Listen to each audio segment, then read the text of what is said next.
अयान नाम गरीब चित्रकार अपनी फटी हुई झोपड़ी में बैठा है। उसके आसपास की गरीबी साफ दिखाई देती है। वो एक पुरानी पेंसिल से कागज पर चित्र बनाने की कोशिश करता है, लेकिन उसके पास न तो रंग है और न ही अच्छा कागज। उसकी आंखें सपनों से भरी हैं, लेकिन गरीबी की छाप है। अचानक उसके हाथ में एक चमकदार सुनहरी जादुई पेंसिल आ जाती है। पेंसिल से एक हल्की रोशनी निकल रही है।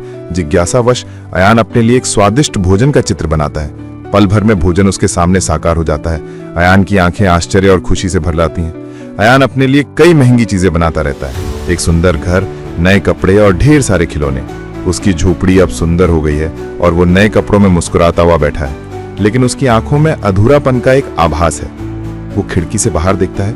वो दूसरे गरीब बच्चों को भूखे चेहरों के साथ खेलते हुए दिखता है। कई लोग बेघर हैं। अयान अपने आसपास की प्रचुरता को देखता है और उसके चेहरे पर उदासी के भाव आ जाते हैं।